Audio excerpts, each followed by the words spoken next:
I am Zainab, Kamilah, Ilyasu, and I stand here because my roots have been drenched.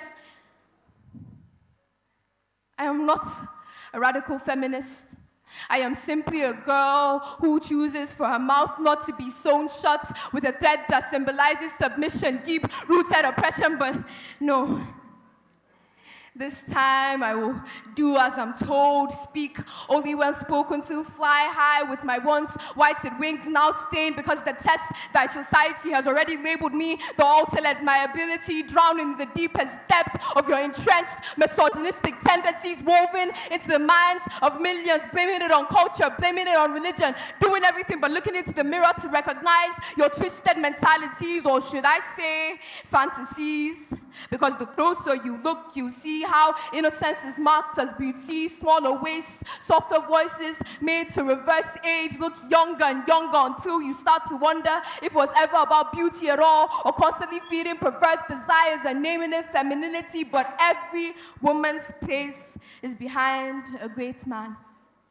Behind him, in the confinement of a home, a silent prize, a trophy made to polish the pride of toxic masculinity. Now let me explain the life of a woman.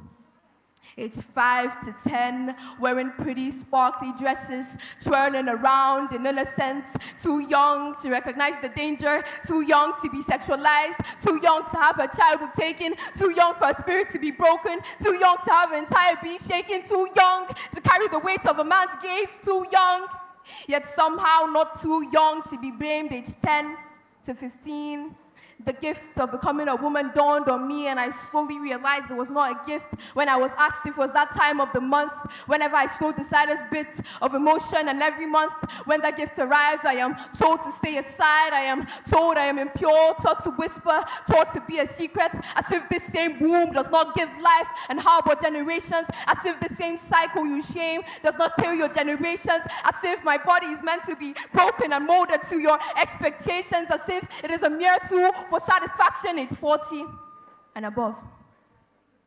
Labeled like used cargo by the same society who never granted her basic morality or the decency of humanity, living in the disguised hidden trenches while I sit on the throne from birth to the tomb, carried in the same womb to suffer every day, held down, stripped of dignity, stripped of sanity, stripped of the willingness to breathe, and at last she realizes, and at last she knows she's now a commodity, measured by expectation, a vessel for reproduction, a symbol of purity. But when she opens her legs, they say she has lost her freedom, and that same skirt is used to measure her purity. And when she closes them,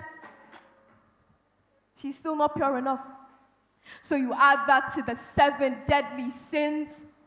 So you add that to the 7 deadly sins, and they are tortured, she's humiliated, she's wound up, and at last, she knows that she's now a woman,